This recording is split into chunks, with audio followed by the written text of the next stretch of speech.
Well, Kash Patel and Dan Bongino are finally going to give us answers that we've all been waiting for, folks.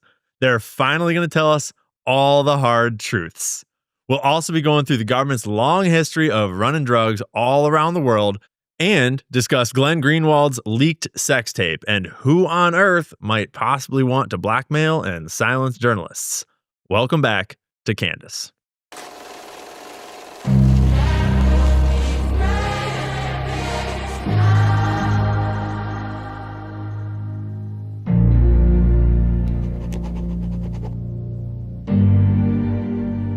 Well, Dan Bongino and Kash Patel are finally getting around to investigating the heavy questions that we all want answers to. The American people spoke, and they listened to absolutely no one. Because while the Epstein files are still rotting on Pam Bondi's desk, they've reopened the investigation. But not into who Epstein was working for, not into whether or not his trafficking network is still operational, not who he had blackmail on or what the acts of treason they may have committed on behalf of him or his employer were. No.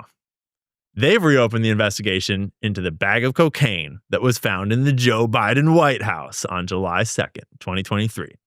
Jesse Waters of Fox Primetime FOIA'd documents pertaining to the cocaine case, and the details are not adding up. When the story broke back in 2023, we received this photo of the cocaine where it was allegedly found in a random storage cubby that just so happens to be in a camera blind spot where there's no surveillance footage of who might have left it there. How convenient. It's especially convenient because the day the story first broke, the cocaine was first found in the library. And then MSNBC reported that it was found near the Situation Room, but then it was finally revealed that they'd actually found it inside this random storage cubby where it was photographed and documented.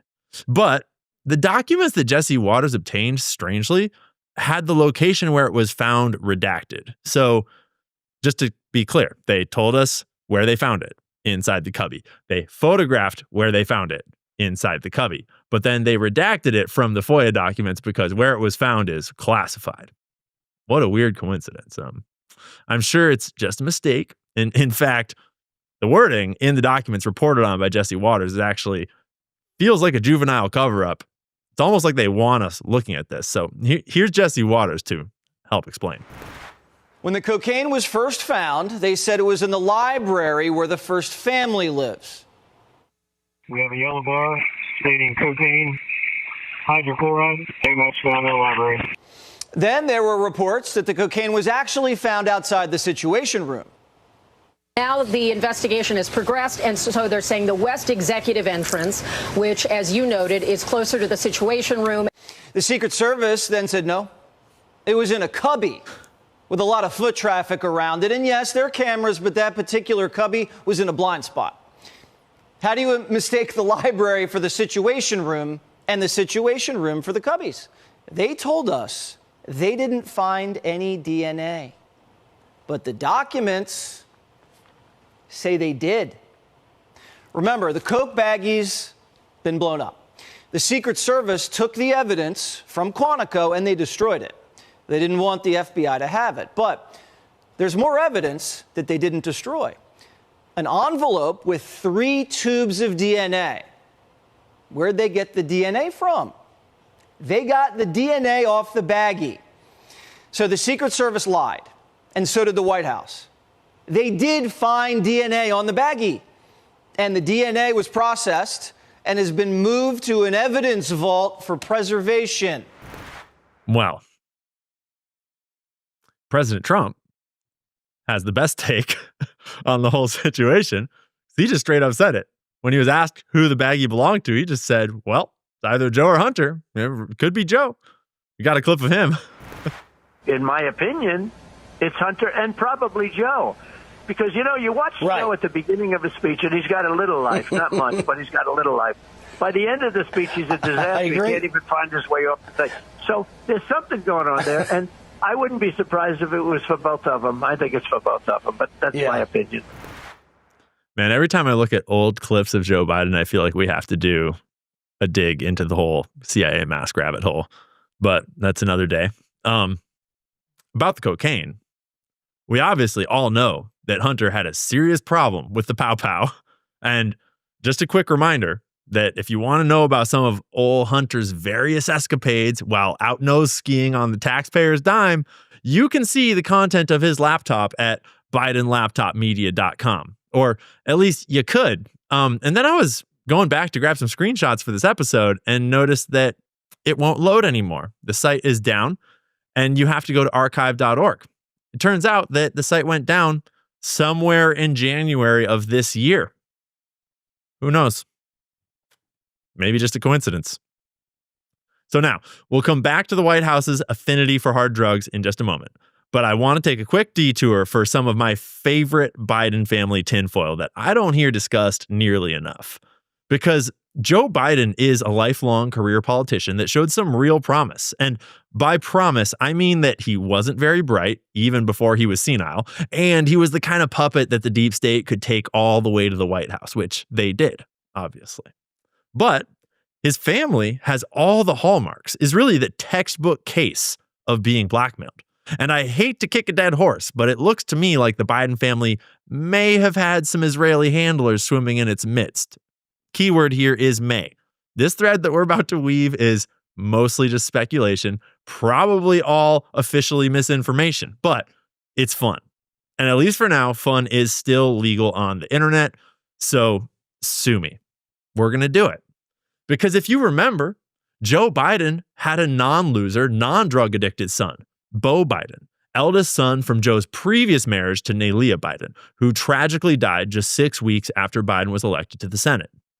Now, we're not going to go into the sacrificing a loved one conspiracy theory that Kanye has spoken openly about in the past, or at least not right now, because Beau Biden overcame this terrible tragedy, losing his mother and baby sister, and went on to show extreme promise.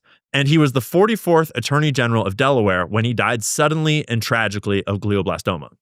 Who knows how far his political career might have gone.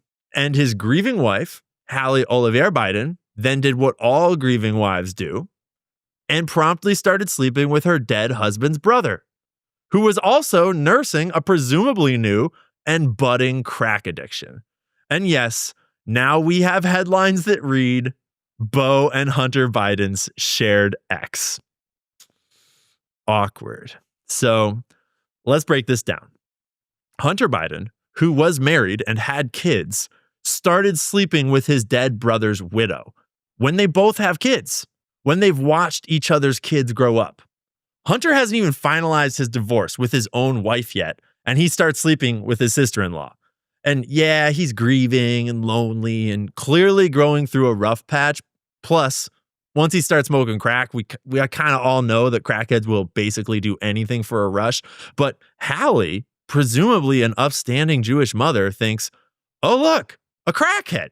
My crackhead brother-in-law. That's exactly the kind of man that I want to sleep with in order to get over my husband's death. Now, I know it's a stretch, but while we're here, just consider a potential scenario. If Hallie Biden were a handler or an intelligence asset placed into the Biden family to target the eldest and most promising son of the Biden family, this might explain why she would do something so depraved.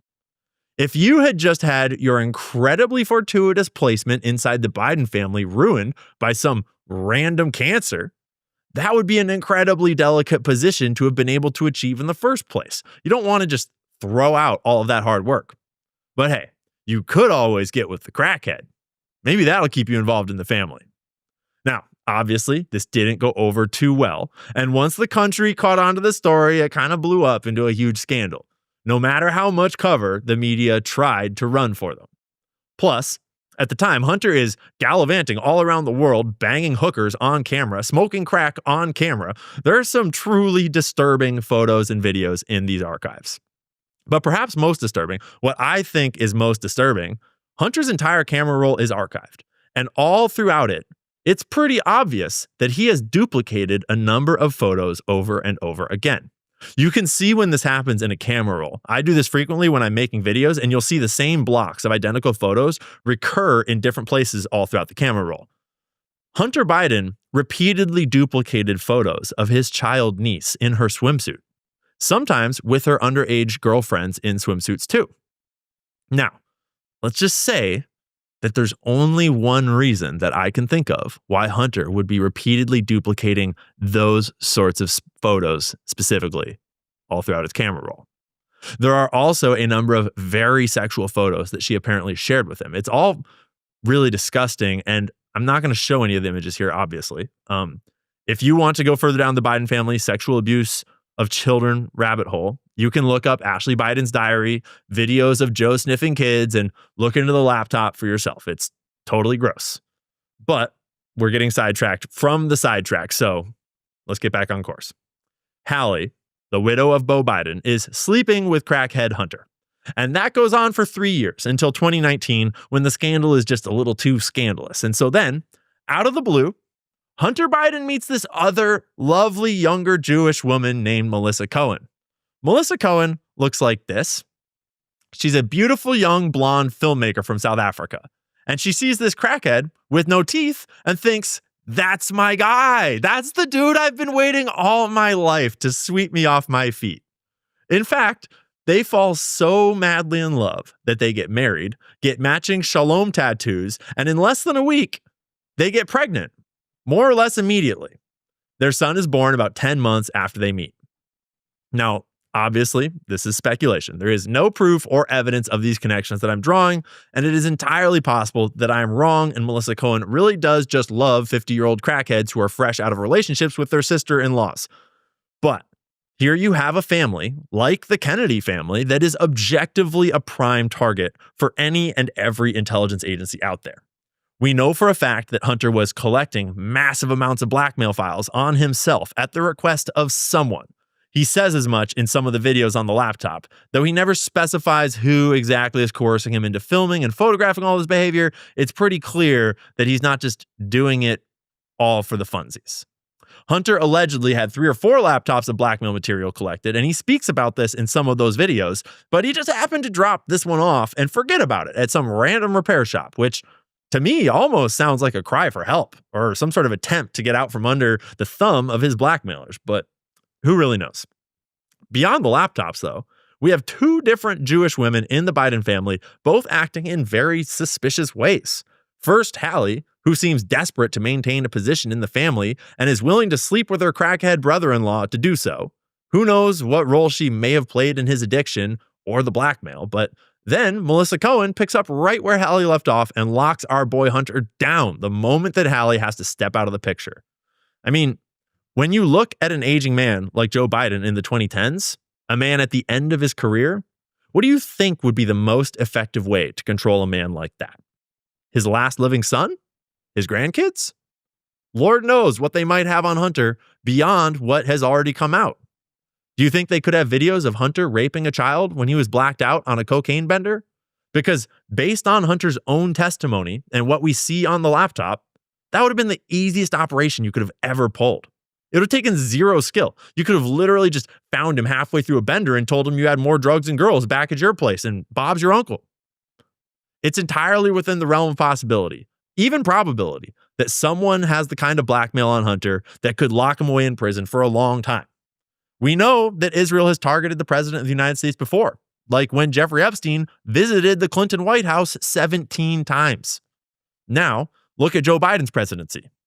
Do we see any evidence at all that he was being controlled?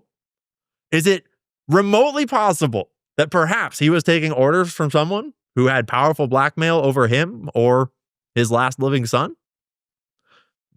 Nah, that'd be crazy, dude. That'd be crazy. I'm sure it's all just coincidences. But anyways, I had to go down that side quest because I think it's hilarious and kind of fun.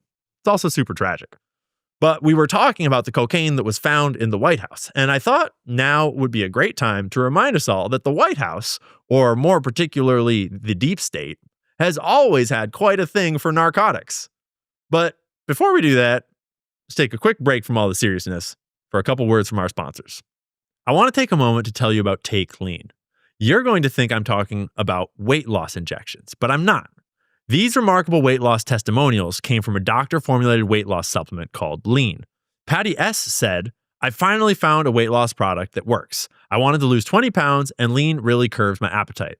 Lori M wrote, I've struggled to get weight off, and lean has been a lifesaver. I've been losing a couple pounds a week or more. And Kelly F said, amazing. I immediately noticed an energy boost and a healthy weight loss. I would promote this product to anyone. Lean was created by a doctor and university researcher to target the goals of GLP-1s, but without the injections. The studied ingredients in lean have been shown to lower blood sugar, radically reduce appetite, and burn fat by converting it into energy. If you're struggling to lose weight and healthy diet and exercise isn't enough, lean is for you. Get yourself started with 20% off. Just use code Candace20 at takelean.com. That's code Candace20 at takelean.com. Again, takelean.com. Results vary. These statements have not been evaluated by the FDA and is not intended to diagnose, treat, cure, or prevent any disease, and is not a substitute for care from a healthcare provider. Okay, a quick moment to tell you guys about Tax Network USA. Tax day may have passed, but for millions of Americans, the real trouble is just beginning. If you missed the April 15th deadline or still owe back taxes, the IRS is ramping up enforcement. Every day you wait only makes things worse. With over 5,000 new tax liens filed daily and tools like property seizures, bank levies, and wage garnishments, the IRS is applying pressure at levels we haven't seen in years. Increased administrative scrutiny means collections are moving fast. The good news? There's still time for Tax Network USA to help. Self-employed or a business owner? Even if your books are a mess, they've got it covered. Tax Network USA specializes in cleaning up financial chaos and getting you back on track fast. Even after the deadline, it's not too late to regain control. Your consultation is completely free, and acting now could stop penalties, threatening letters, and surprise levies before they escalate. Call 1-800-958-1000 or visit tnusa.com/Candace. You may have missed April 15th, but you haven't run out of options. Let Tax Network USA help before the IRS makes the next move. Call 1-800-958-1000 or visit tnusa.com/Candace. So as I was saying, the American government and governments all around the world have a long history of being involved in the drug trafficking industries. And there's many examples, too many to go over all of them, but we're going to speed run some of the spiciest, starting with these.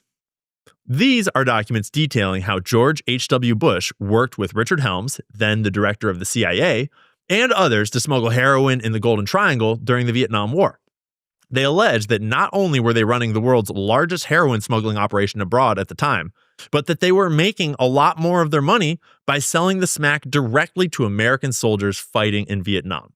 There's a whole crazy rabbit hole around this document and another trove of records about CIA black budget bank accounts and drug smuggling and the castration of a Central American dictator. But we'll do that full dig another day. Because then there's the time when the CIA took over the smuggling operations of Latin American cartels and started flying cargo planes of cocaine into Mena, Arkansas. Gary Webb famously uncovered and reported on how this CIA operation was single-handedly responsible for starting and fueling the entire crack cocaine epidemic in American black communities in the 80s and 90s. Webb famously committed suicide by shooting himself in the head twice. And when people said that sounded kind of suspicious, the CIA was sure to investigate themselves and found that they had had nothing to do with either his death or any drug trafficking. So, case closed.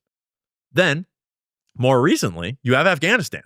And I want to dig into Afghanistan in a little more depth because it's recent, it's instructive, and I think it might make a shift in the nature of global drug trafficking right now. But first, let's start way back in the 1800s with the British Empire. Because this is some history I don't think enough people know about. So as the British Empire expanded around the globe, mostly on the back of the world's first true international megacorporation, the East India Trading Company, opium grew to be one of its largest revenue generators. They turned India into a giant poppy farm, and most of the opium grown in India was shipped to China, which was conveniently just downwind from India. India detested it, China was destroyed by it, and Great Britain raked in immeasurable wealth from it. In 1880, the UK Parliament debated the history of their opium trade, and contained in that examination are some wild details. According to the UK Parliament, the percentage of Indian revenue from opium ballooned up to nearly 17% from a single crop. That's insane. I can't find any clear figures as to how much revenue the British Empire was bringing in from this trade, but it's safe to say that it was a lot. Like, their quality of life significantly depended on opium trafficking. China, for obvious reasons, was not too stoked that all their people, especially their men, were getting addicted to opium, and their civilization was buckling under the weight of that addiction. So they outlawed the use and trade of opium and seized a bunch of opium, mostly owned by British traders. Britain, however, was not about it, and they went to war with China over it and eventually won. When they did, they forced China to legalize opium once again and to continue to accept British opium imports. Then, in 1856, the Chinese government seized a pirate smuggling ship laden with opium named the Arrow. If you read the Wikipedia, it claims that this was an official British merchant ship, but in the records from Parliament recorded in 1880, you read this, quote, "The Second War arose out of the smuggling of opium. The Chinese seized the Lorcha Arrow, a vessel of the pirate class that was engaged in smuggling. It was distinctly proved that she was not under the protection of the British flag at the time she was seized. But we, nevertheless, went to war with China and destroyed her ships, her people, and her buildings, as usual." So, nevertheless, Britain again was not having it and went to war with China. This time, the French got involved, as did the other European empires and the new American colonies, because they'd all gotten in on the opium trade by now as well. China was once again defeated, and the opium trade continued. At the time, Hong Kong was a British colony, and it was developed largely on the profits of this opium trade. The well-known modern bank, HSBC, was founded specifically to manage the obscene profits generated by the opium trade, and to this day, they are still mired in money laundering and drug scandals. If you're not familiar, opium is derived from the opium poppy plant, and it's one of the oldest forms of refined opioid drugs. In the late 1800s, scientists discovered a new way to refine opium, and heroin was invented. In 1898, Bayer, the guys who make aspirin and now own Monsanto, Bayer began pumping out heroin like hotcakes, like super good hotcakes, like so good they'll put you to sleep hotcakes. Clinicians at the time reported that it was the perfect remedy for just about everything from tuberculosis to asthma, even bronchitis. You got a cough? Try heroin. What could go wrong? Physicians at the time even claimed that heroin was a great way to get over morphine addiction. Just wait until they figure out fentanyl. I mean, seriously. Oh no, we're addicted to opioids. What should we do? Have you tried heroin? So obviously, they were retarded. Heroin is extremely addictive, quite capable of being lethal, and has ever since been one of the most destructive and profitable illegal drugs ever invented. So, naturally, it was the perfect cash crop for the CIA to use to fund its growing list of black budget programs in the 60s and 70s. So, in this FBI report, written in 1989, it details how George H.W. Bush earned the nickname Poppy, not referring to dad, but to something else. Just a few quick excerpts from this report. We can do a whole nother episode on this sometime. This is about the people that were in charge of the operation. 4 of the 5 were handpicked for their very special abilities and expertise. The 5th member of the group, Armitage, was brought along by George Bush as his personal gopher. Bush was chosen for his knowledge of China and his wartime flying ability, as well as being on the way up within the CIA, although this is before he was ever officially involved in the CIA, so lies. And then I'm just going to skip down all the way to the bottom. The 5 names were submitted to the godfather of the CIA, John Foster Dulles, who gave the plan his total blessing. It goes on to say, the master plan called for the CIA to enter into the drug smuggling business in a total and complete fashion. Each of the 5 planners would have his own field to handle. Bush would be the secret head of ONA and handle all the shipping of the drugs under forged waybills. Armitage would be the gopher for the group and the intermediary with any undesirables. General Lansdale would handle all the distribution networks and collection services within the military in Vietnam. William Colby was to handle the setting up of all the manpower, from runners, peddlers, pushers, collectors, and so forth, as well as the elimination of any who might prove to be uncontrollable, be they American or Vietnamese. Lieutenant Colonel Ferreira was to use his contacts in Latin America and in the Middle East to obtain from various governments the needed drugs, heroin, cocaine, marijuana, LSD, etc., as ordered by Colby. Bush was to handle the opium from China. It also has this crazy section near the end about the time when this one spy, General Ferreira, that we just heard about, snuck into Manuel Noriega's mansion in Panama, ambushed him, tied him up, cut off his testicles, and shoved them in his mouth to prove a point. It's a crazy story. We could do a whole episode, and maybe someday we will. But this report specifically details how this top secret program run by Bush and Helms smuggled heroin to U.S. servicemen in Vietnam and then funneled the cash into secret CIA bank accounts that would be used to fund top secret black budget programs all around the world. A junior member of this plot, William Casey, would later go on to be the architect of the cocaine smuggling operations exposed in the Iran-Contra scandal during the 1980s. Same story. The CIA was smuggling cocaine into America and using the profits to fund an illegal proxy war which Congress had explicitly told them not to finance. Interesting that they happened to use a quiet little airport in the state where Bill Clinton was governor at the time. Bill Clinton's brother was nursing a 4 gram of cocaine a day habit around this time. He was later charged with cocaine possession and trafficking, but Bill made sure to pardon him in 2001, just before he left office. And then, speaking of 2001, in 2001, a ragtag group of 19 Arab terrorists with absolutely zero CIA or Mossad protection decided to nearly fail basic Cessna flight school and then hijack a bunch of passenger planes and then fly them into the Twin Towers and also the secret room in the Pentagon responsible for Rumsfeld's little budget error of more than $2 trillion. But don't worry, Rumsfeld wasn't even there at the time, though he did pass a memo that day asking his people to determine whether the attack was good enough to hit Saddam Hussein, despite the fact that Iraq had nothing to do with any of it. And in all the madness, Building 7 decided it was tired and controlled demolition itself. And although jet fuel apparently melts steel beams and pulverizes an entire tower's worth of concrete into a fine dust, it does not, in fact, have much of an effect on passports, which flutter down to the sidewalks of New York unscathed so they would be conveniently found within hours of the attack. Authorities hardly needed them, though, because Mohammed Atta, leader of the hijackers, had thought it prudent to leave a briefcase full of his plans with names and photos of all the hijackers in the airport where he took off, just for posterity's sake, obviously. So within a few days, we were zeroed in on al-Qaeda and therefore Afghanistan, who was allegedly harboring the most evil man in the world, Osama bin Laden. Osama bin Laden wrote a letter later to the American people that recently went viral all over TikTok because Gen Z suddenly realized that he was making more sense than our own politicians.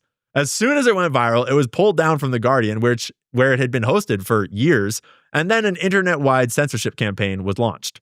In it were passages like this: the course of the policies of the present administration in several areas clearly reveals that whoever enters the White House, even with good intentions to safeguard the people's interest, is no more than a train operator. His only task is to keep the train on the tracks that are laid down by the lobbyists in New York and Washington to serve their interests first, even if it is counter to your security and economy. Any president who tries to move the train from the lobbyist tracks or to track for the American people's interest will confront very strong opposition and pressure from the lobbyists. Your president described the decision by the court in favor of corporations to intervene in the political arena as a victory, but it is not a victory for the American people except for the big corporations. There is no doubt about it that it is a right, and it is also a right for the administration to support the oppressive Israelis for the continued occupation of our land and the killing of our brothers, marking a victory for the Jewish lobby. The president was not able to defend you against the security and economic loss. The way for change and freeing yourselves from the pressure of lobbyists is not through the Republican or the Democratic parties, but through the undertaking of you get the point. And although bro makes some pretty good points, let me just be clear that I do not condone or endorse terrorism or Osama bin Laden. He did some pretty evil shit in his time, and maybe not as much as Donald Rumsfeld or Dick Cheney, but anyways, Afghanistan was a big problem in 2001, like really big. Even before Building 7 decided it wanted in on Larry Silverstein's particularly extensive insurance policy, Afghanistan was a problem. Because for quite some time, it had produced the lion's share of the world's opium and heroin supply. At least, it did until the Taliban moved in and took over in 2000 and outlawed the production of the drug. Global drug markets cratered.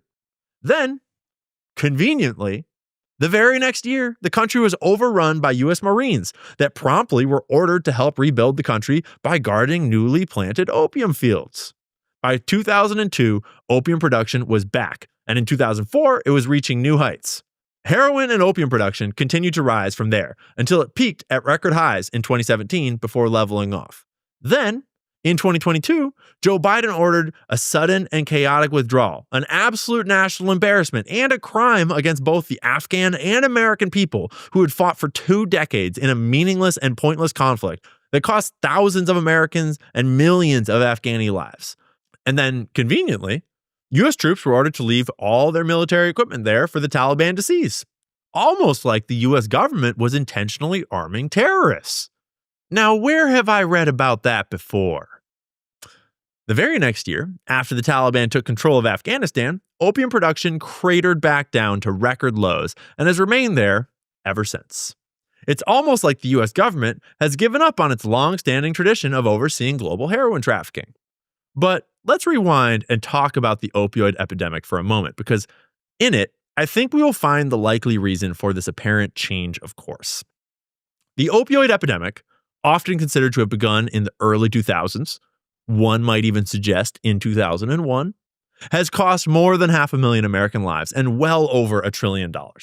It was driven first into middle America by the overprescription of new opioid medications like Oxycontin, which were marketed to doctors as a new and non-addictive pain medication. It was prescribed to kids on the football team who got injured, to moms and dads after surgery, or for just about anything else doctors could dream up. Because it was later reported that doctors were receiving kickbacks for prescribing it. Well, not technically kickbacks, but it just turned out that on average, across wide studies, doctors who prescribed more opioids just happened to be getting paid more money by Big Pharma. Just pure coincidence, I'm sure. Purdue Pharma, owned by the Sackler family, also gave real kickbacks, meaning straight up bribes, to the company that makes one of the most widely used doctor prescribing portals, so that when doctors would use their computer in the doctor's office to prescribe you drugs, it would give pop-ups encouraging them to prescribe Purdue Pharma's opioids. These and other practices led to an absolutely insane amount of opioids flowing out into everyday American households over the last 20 years. In 2016, there were 323 million people living in America, and doctors wrote 215 million prescriptions for opioids. That is one prescription for 2 out of every 3 men, women, and children and babies in the United States. Because prescriptions are often written to the same person multiple times a year, that turned out to be nearly 20% of the population receiving opioid prescriptions that year. In the median U.S. county, physicians prescribed an amount of opioids in 2015 equivalent to a nearly 2-week supply of oxycodone for every resident, man, woman, and child. And for far too many of these Americans, that first prescription turned into an addiction. And when eventually prescription opioids are too hard to come by or too expensive, they turn to heroin and other street drugs. This devastated my generation. Nearly every single person from my generation lost friends in high school and college to this tragedy. Regular kids, the star of the football team, the class clown, honor students, who all of a sudden dropped off the map, disappeared to out-of-state rehab, or died of overdoses.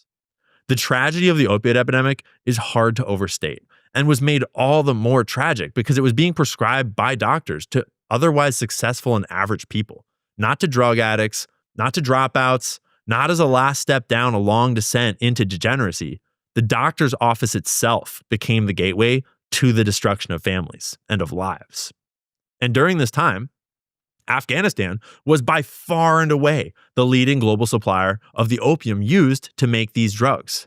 We waged a war for 20 years to subsidize and protect these profits.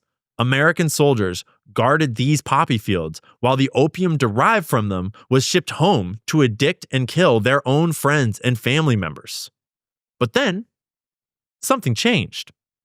Around 2015, fentanyl started to flood the market and began turning up in samples of other street drugs like ecstasy and cocaine. You can see here the purple line is other synthetic opioids. Skyrockets. And meanwhile, the orange line, heroin, levels off and starts to decline slightly. Fentanyl is a synthetic opioid that is made in a laboratory without the need to fight a war to secure millions of hectares of poppy production. It's also up to 100 times more potent than heroin and 10,000 times more potent than morphine. These images depict a lethal dose of fentanyl, which can be as small as a few grains of sand. You can see the size of a lethal dose of heroin compared to a lethal dose of fentanyl.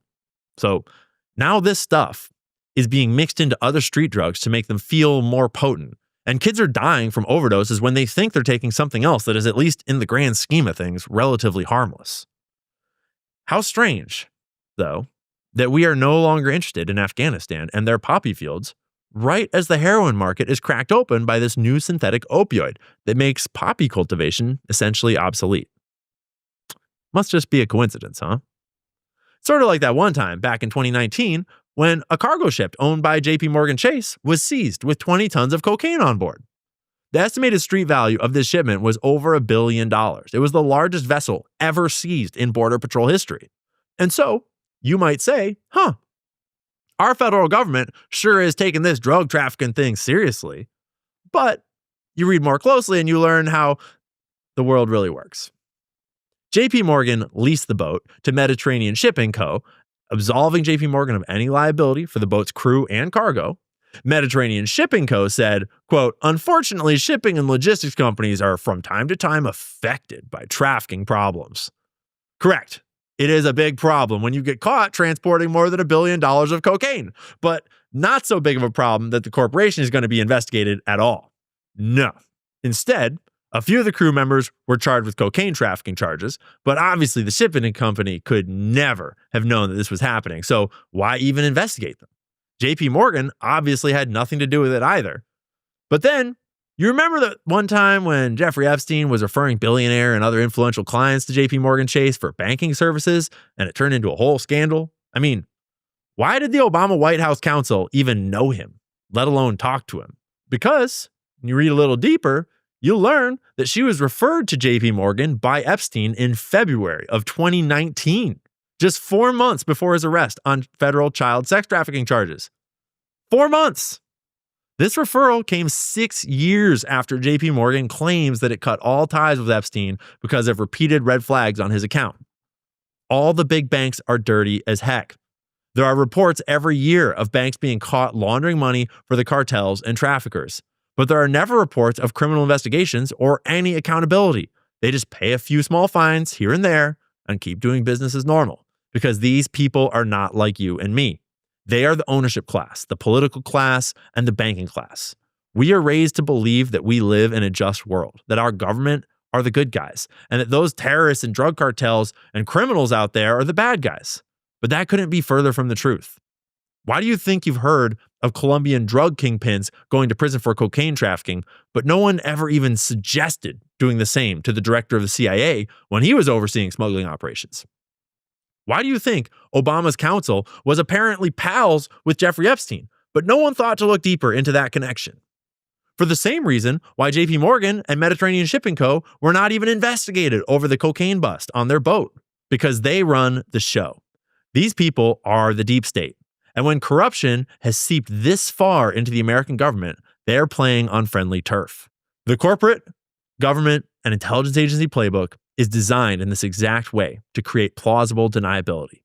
When Barry Seal was bringing an entire military cargo plane of cocaine in and out of Mena, Arkansas every few weeks, no one's ever going to wind up looking at Bill Clinton to see whether or not it's possible that Barry was getting away with it because he had protection from and was working with corrupt people in our own government. No one's going to be able to prove that anyone at JP Morgan had any knowledge that their boats were being used to smuggle billions of dollars of cocaine. The executives at Universal Music had no way to know that their boy Diddy was allegedly running a trafficking and blackmail operation. Just might as well take their names off the lawsuits and not even look into them, despite the fact that they were allegedly funding and attending the parties. If the CIA wanted to shut down the global heroin supply at any time during the last 2 decades, they could have easily done so. After all, the entire global industry was reliant on American soldiers standing guard over the very poppy fields that supplied the traffickers and cartels. They know where the cocaine is coming from. They've been working with those guys for decades. They know who the human traffickers are. They're laundering their money for them. The DEA and Customs and Border Patrol don't exist to stop drugs or weapons or human trafficking, though that's what the agents who sign up for the job usually think. But the institutions at the highest level, they serve to protect the turf of this American deep state. If you don't have the protection of insiders, they'll catch you and throw you in prison.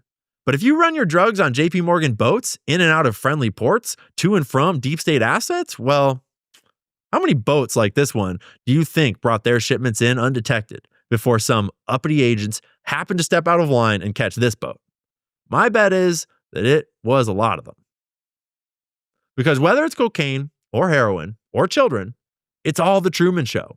They let us go on believing that these things are illegal and carry a harsh prison sentence, but usually they're just illegal for anyone else to cut into their profits and their lifestyle. Because as long as people in our government are doing drugs and raping kids on private islands, you dang well better believe they're protecting their supply. And you don't get much closer to the symbolic top of the pyramid than cocaine in the White House. And it's cute that Kash and Dan think they're going to investigate and prosecute someone over this. In fact, it's kind of offensive.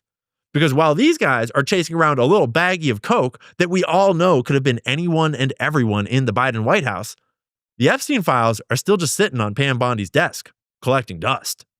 Because everyone implicated in them is part of the untouchable ruling class. They are the bankers, the politicians, the celebrities, and the corporate executives that make the world go round. And the whole world works for them.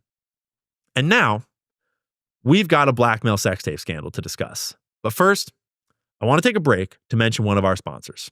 And now, let me tell you about Home Title Lock. If you're a homeowner, you need to listen to this. When's the last time you checked on your home title?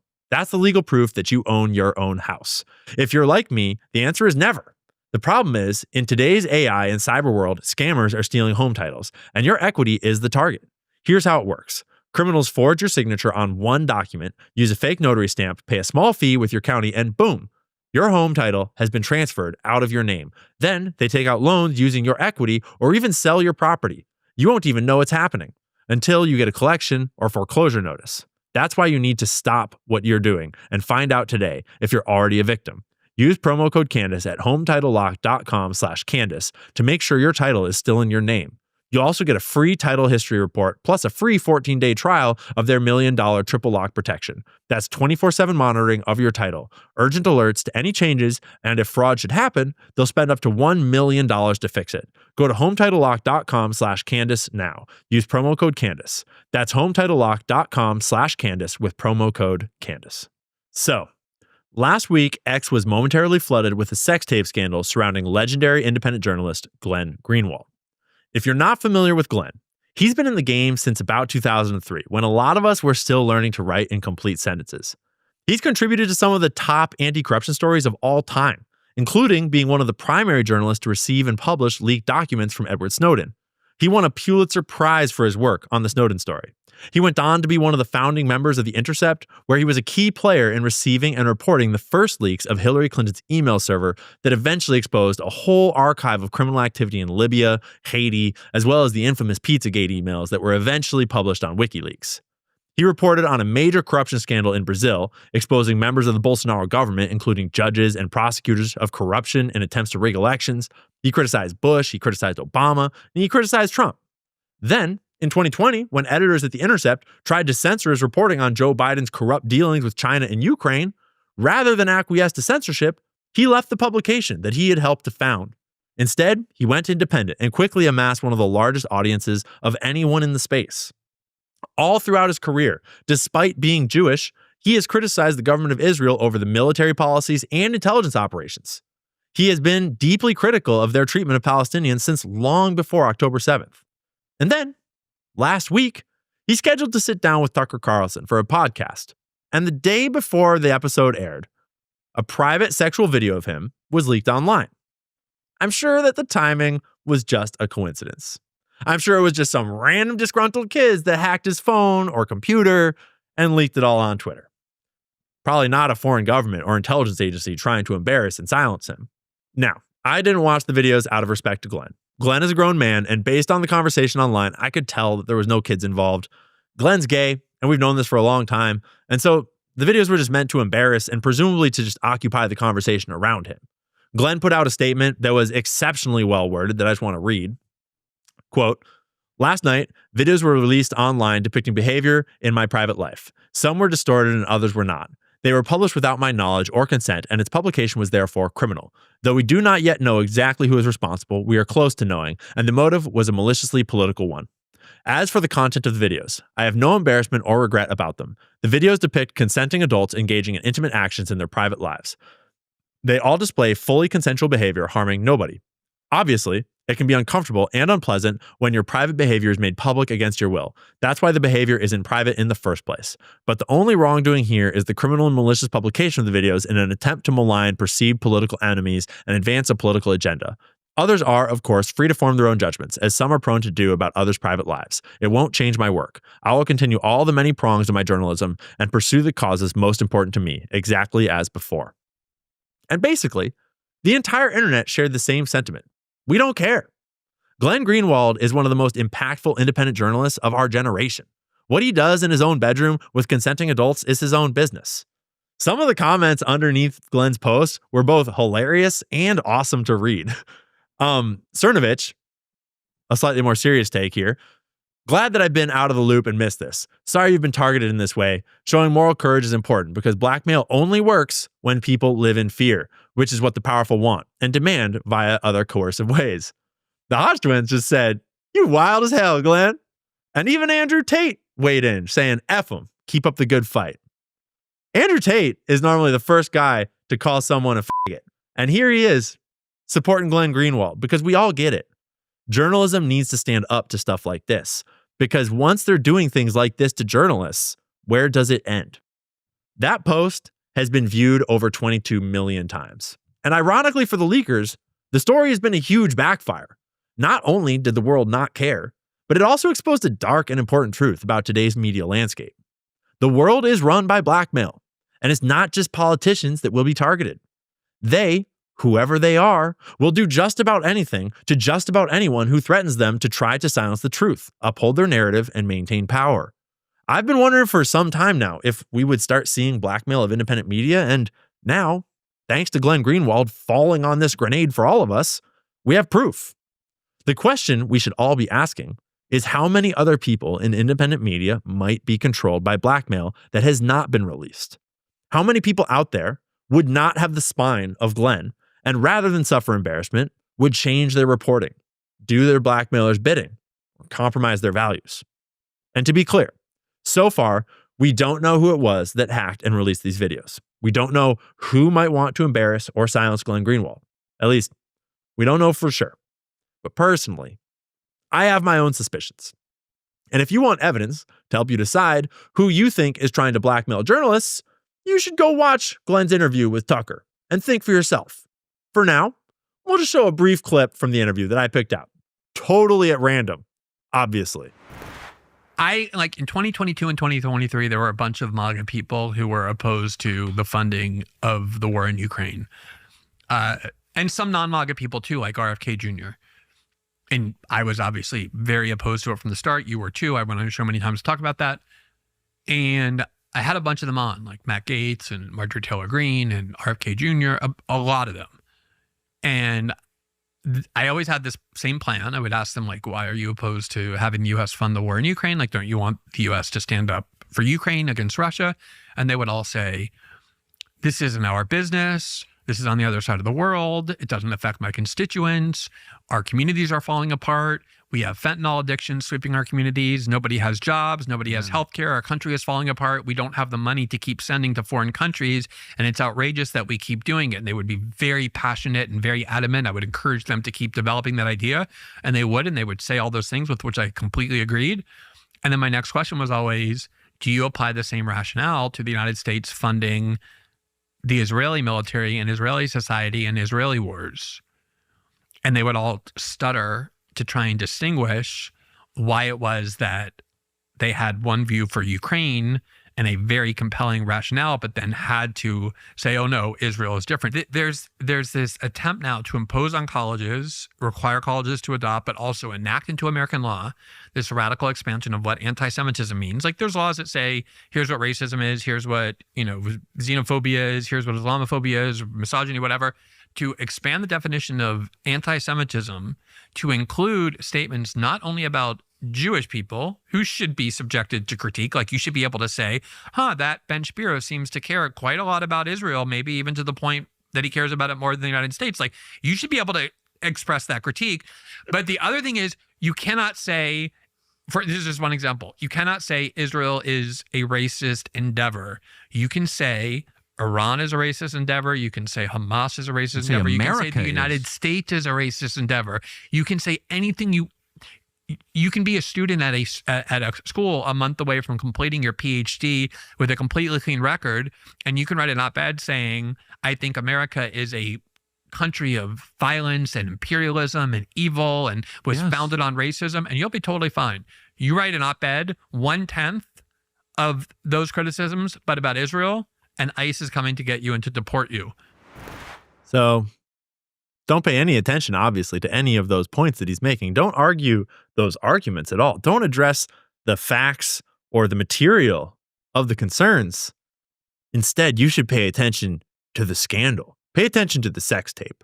Pay attention to the distractions, because we're still waiting for any informed or rational way of addressing those concerns from the experts, from someone who's been there. We're waiting to hear. So that's our show for today. Really appreciate you tuning in. It would be a real big help if you liked the video, shared it with your friends, subscribe to Candace's channel. Also really appreciate it on my end if you follow the link in the description to go to my channel on YouTube, Ian Carroll's Show, and subscribe over there, because when I'm done taking over for Candace, I'm going to take all this stuff we do and move it right over there and keep on rolling. We'll be bringing you more updates on Candace, baby Roman, all that, as well as digging into all sorts of other scandals and stories that the big boys don't want us to talk about later this week. So have a great night. Take good care of yourself and your family, and we'll see you tomorrow.